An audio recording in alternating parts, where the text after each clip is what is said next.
এই সরকার তো আসলে দায়বদ্ধ না। একটি জনগণের জবাবদিহিমূলক সরকারের ব্যতীত আপনার সংস্কার কে করবে? আপনার কাছে প্রশ্ন, এই সরকারকে আপনারা সমর্থন দিয়েছেন, জাতীয়তাবাদী দল সমর্থন দিয়েছে, এবং ছাত্র হিসাবে আপনারাও তাদেরকে সমর্থন দিচ্ছেন, ছাত্র দল কিংবা অন্যান্য ছাত্র সংগঠনের নেতৃবৃন্দ তারা সমর্থন দিচ্ছেন। এখন প্রশ্ন হচ্ছে, আপনি তাদেরকে কত মার্কস দিবেন এই সরকারের শেষ প্রান্তে এসে? আসলে দেখুন, শুধুমাত্র বিএনপি কিংবা ছাত্রদল অথবা আমাদের যে ব্যক্তি বিশেষের স্বার্থান্বেষী এই সরকার তা নয়, বরং সমগ্র বাংলাদেশের জনকাঙ্ক্ষার একটি রূপান্তর কিন্তু এই অন্তর্বর্তীকালীন সরকার। আপনি যদি বলেন যে আজকে কত মার্কস দিব, মার্কস দিতে গেলে তো কলম কাঁপবে। কেননা আজকে দেখুন, কিছুক্ষণ আগে সিনথিয়া জাহিন আয়েশা উনি বললেন যে চাইলে এই সরকারকে মার্কস দেওয়া যায় না, কেননা এই সরকার যা যা করার উচিত ছিল সেটা করতে পারেনি।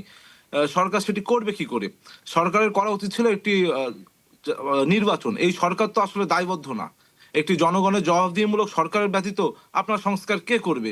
কিন্তু আপনারা তো বারংবার এখানে বিভিন্নভাবে এই সরকারকে যে মূল লক্ষ্য ছিল একটি জাতীয় নির্বাচন অনুষ্ঠান করা, সেটিকে বিভিন্নভাবে প্রলম্বিত করার যত চেষ্টা, সকল অপচেষ্টা কিন্তু চালানো হয়েছে। সুতরাং এই সরকারকে আমরা চূড়ান্ত মার্কস তখনই দিব যখন একটি সুস্থ সুন্দর নির্বাচন ইতোমধ্যে তাফসীল ঘোষণা হয়েছে এবং আগামী মাসে ইনশাআল্লাহ নির্বাচন ১২ই ফেব্রুয়ারি হবে। এই নির্বাচন যখন সুস্থ সুন্দরভাবে শেষ হবে এবং একটি গণতান্ত্রিক সরকারের হাতে ক্ষমতা হস্তান্তর হবে, তখন আমরা পূর্ণাঙ্গভাবে বলতে পারবো এই সরকারকে কত মার্কস দেওয়া যেতে পারে।